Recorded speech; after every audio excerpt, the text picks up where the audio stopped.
Push that auxiliary button there. Down here. Feels like I'm a velociraptor. You're good.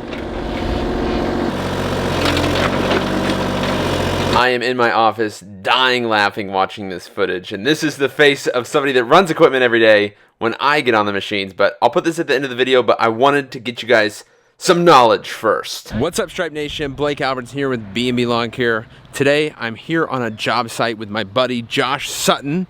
He owns Sutton Outdoor, and I didn't get to go to GIE this year. It got canceled, so I'm here playing around with some, is this a mini excavator? Yep.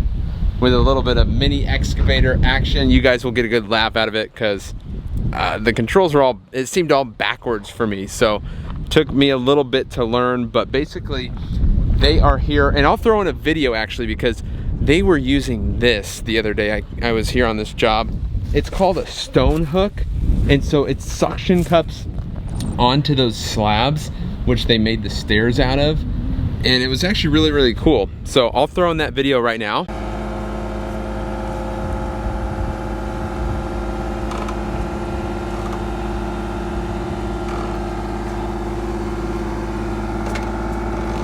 Crazy.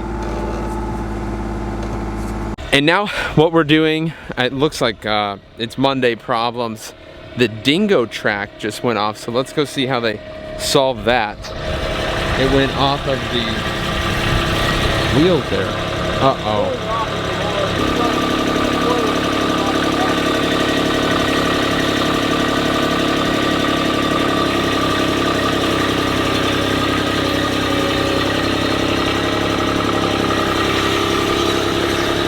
Tragedy averted. That's how you do it. 22 years of experience, baby. It's Monday, man.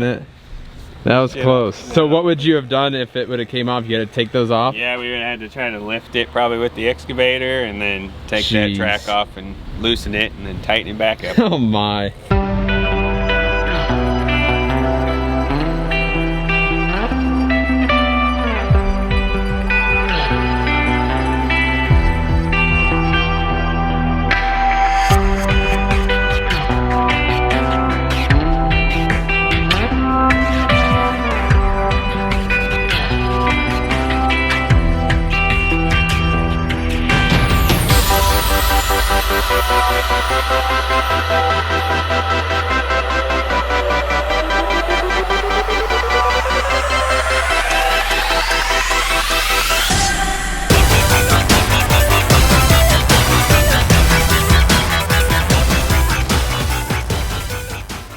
I'm here with my buddy Josh Sutton. Sorry, there's not a cloud in the sky, which is actually weird for filming, but we're here on a job site. You did one over there and one over here. We'll go look at that real quick if we can, because it's a pretty sweet patio. This is kind of in the beginning stages, I guess, in the rough stages of digging.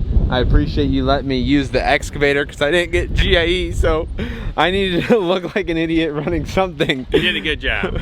Everything just seemed opposite for some reason. I don't know. I'm doing an Element takeover today on Element's Instagram, and we were kind of talking about jobs like this, quoting, just these are bigger jobs than anything I've ever done. We do like mulch and some rock installs, but it's never like digging in the dirt, and it's normally like 1, 2, or 3 days, you know, and we're done.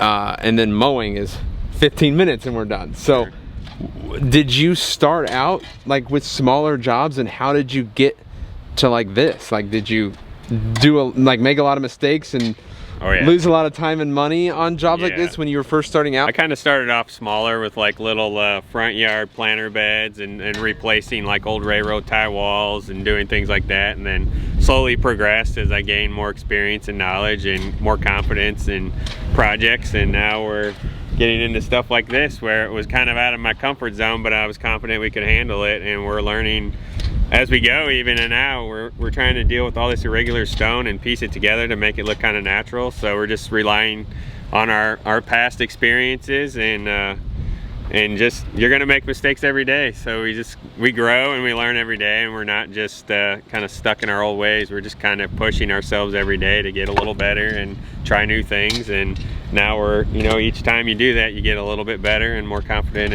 in trying the next big thing. So because this is like a because you're doing like a a retaining wall with a fire area, right? That's right. Like extending the patio? Extending the concrete So patio. this is like a hardscape / landscaping, right? Yep. So in that world, and listen, I'm just trying to learn. That's why I'm staying here filming, and hopefully we can help a couple of people here. But like small jobs in this side is like 10 to 30,000, and then what is that? Because like, typically I consider anything under 10,000 smaller, and then most of our sweet spots are, you know, the $15,000 to $25,000 range, where we can get in and out in a week to 10 days. This one might be 2 weeks if the weather holds out nice, but that's kind of where we like to be. We can get in and out. We're not here for months dragging out. Have you done bigger jobs? Oh yeah. Okay. We've done quite a few larger projects, but this one's just very intricate because of the logistics, like you've seen with the hillside and not a lot of room to maneuver. And how do you quote for that? You just have to kind of, from experience and doing production rates on past jobs, that we kind of save some of the calculations that I figured on those.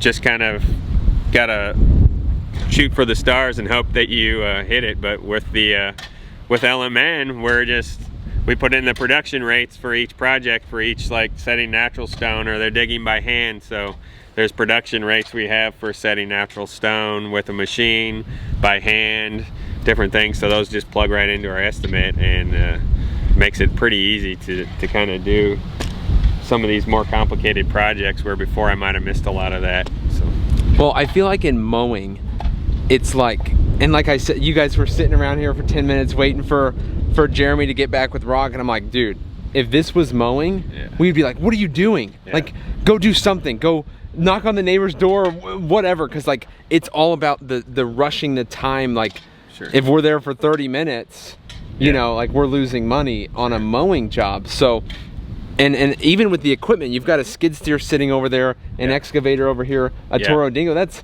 $100,000 in equipment sitting. So when you went and estimated this job, you had to know that these were going to be here on site.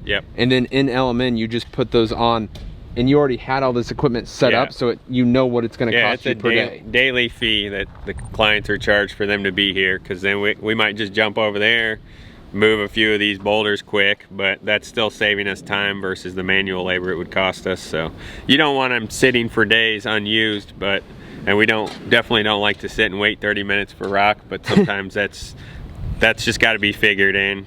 Some of the downtimes just calculated it in, and we put all that in the budget at the beginning of the year, kind of based on past numbers and tracking we've done. So you just keep building on it every year and try to improve it. And this winter I'll go back into my budget, you know, look at our downtime and kind of try to calculate it a little better for next year and just keep improving.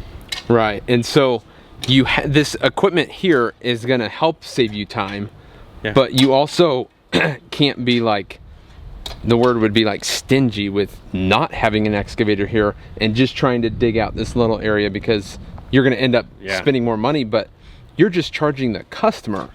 You're not paying for this, right? Correct. That's kind of like the mindset behind it. Yeah, that's exactly right. So I think that's something that I especially need to learn, like as a business owner, is if I have to go rent a Dingo, if I have to go rent an aerator, it's not me getting charged the $250 a day or whatever. That's an aerator, so I'm sure these are a lot more expensive, but you're passing that cost onto the customer and ending up saving them money, because this job, whatever we did here, took 10 minutes versus, like you said, a half a day if we were all digging here, making employees upset for digging here.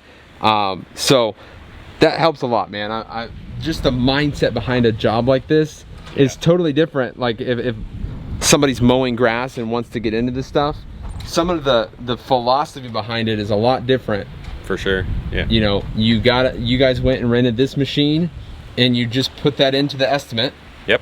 Calculated how much time you would need it and have, or be on this job. That's right. And then it was passed on to the customer. Yep. And with LMN, you're making profit on top of that. Exactly. It's so huge. The biggest thing for me that I've learned through LMN is the profit recovery. Right. So even though you own the Dingo, you still have to bill that out to the customer, because what almost happened today, the Dingo track came off. You know, you have to be able to replace all that. It's not just like it's gonna magically run forever and you're never gonna have to replace it. So that's been the biggest thing for me. What about for you? I definitely agree. Accounting for all the upkeep and everything that's going to come along the way with maintenance wise, and then knowing your break-even point on all this stuff, like what this project's costing me to do. So if somebody says, hey, we've got a $20,000 budget, but I know through LMN it's going to cost me 25, I need to say, hey, no, this project's going to cost me $5,000 to complete for you. I'm going to pay $5,000 to do your job. 20 grand's not going to cut it. So right, that allows you to see all that. And the fact that one day the usable life of that Dingo is going to be zero. So and you're going to have to replace it. Exactly. So we need to recuperate that as it's out here and be putting that money away in savings, because that, like, even now it's got about 800 hours. We probably got maybe another year left in that one, and we'll have to purchase something new, or it's going to start to cost us quite a bit in maintenance, repairs, and downtime. So I think the biggest thing for guys like me that we're just doing like smaller jobs, maybe mulch and rock, I could probably go through, and if it was a 5 to 10 yard mulch job, be like, this is the cost. And if I have to buy an extra yard, or I'm wrong about some calculation, it's not going to hurt my business. But when you're doing jobs like this, if you don't quote it right, you're going to be out a lot of money. Thousands. So that's the part where you have to really put all this stuff into the software and make sure that you're going to be on top of it. That's right. Because, you know, like, you always hear the horror stories of like the $100,000 jobs and the contractor loses like 20. Yeah. You know, because they didn't quote it right. And so this happens before you guys even get any of this equipment onto the job site. That's right. It happens frequently too, and you just have to adjust and move on to the next one and learn from it, and try to make sure you don't make that mistake too many times. But it's going to happen, and you just have to kind of take it under the chin and go from there, and hopefully you can learn from it and not make that mistake multiple times over again. So, or look back in a year and be like, wow. Or in 5 years when the Dingo, and you weren't calculating you're going to have to buy another one. You know, and you're like, whoa, now I have to be out another $40,000 or whatever. Or take out that loan and owe Sheffield or whoever you're going to make that payment to. So yep. Cool, Josh. All right, I'm going to let them get back to work. That's some golden information, so thank you, Josh. Check out Sutton Outdoor on Instagram, baby. Yeah. All right, man. I'm going to let them get back to work, but it was fun running these machines and just getting knowledge about how they quote this kind of work. So that's it, guys. Hope you guys enjoyed the video. Make sure you like, subscribe. We'll see you in the next one. Peace. There you go, buddy.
Now, if you didn't get a good laugh out of that, because I sure did, it's so isn't there like two different types of controls on something like this? And what are you running? I just use the regular old backhoe controls. I'm old school. Old backhoe. It felt like everything was backwards. Is that the case? Yeah. Okay. The other one's opposite. I'm old school. And you know, I haven't ran a ton of this stuff, but I would need like 15 minutes to get a hold of the controls. But if you notice, like, I was trying to dig and I would go opposite of what I wanted to do. Yeah. If anybody runs these machines, I bet you got a really good laugh at watching a lawn guy try to run an excavator. But it is super fun. I was like, during this, I was like, you get to do this every day? Like, this is fun, dude. Push that auxiliary button there. Down here. The one that says AUX. Now somebody had to get a laugh out of it. I honked the horn trying to hit that button.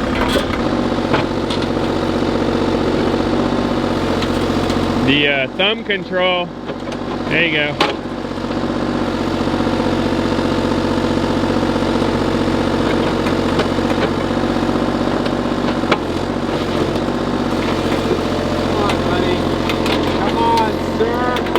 Nope. There you go. There. See, you're building walls. Dude. I guess we'll head on to the next one if you got this one. Feels like I'm a velociraptor. You're good.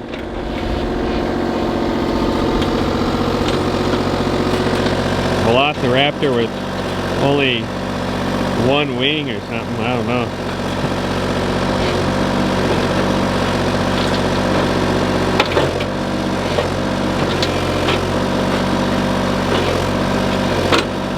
Personally think he should stick with the mowing in the YouTube videos, but that's just me. Makes for a humorous Monday though.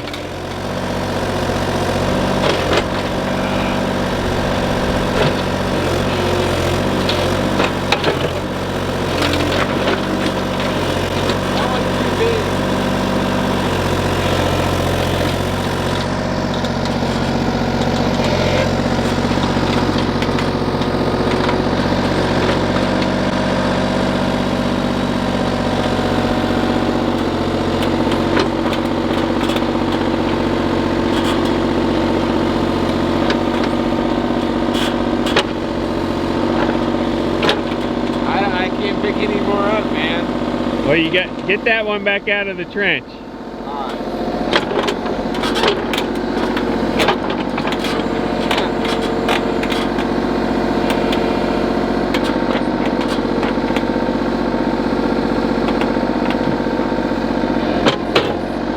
We need to get Blake out of here so we can get back to work and be productive for today.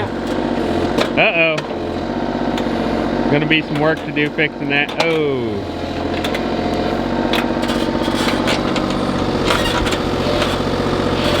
There you go. Should I drop it? Well, set it down. We might need it. Alright. I'll try. It's already kind of junk stone we're trying to use here. Shake that off. There you go. Not too bad.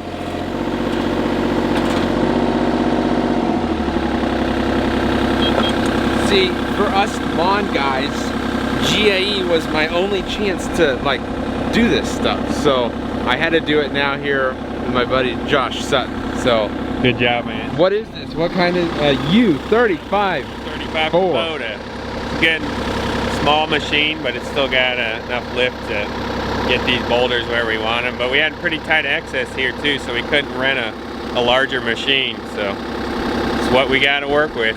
These things are fun, man. Really fun.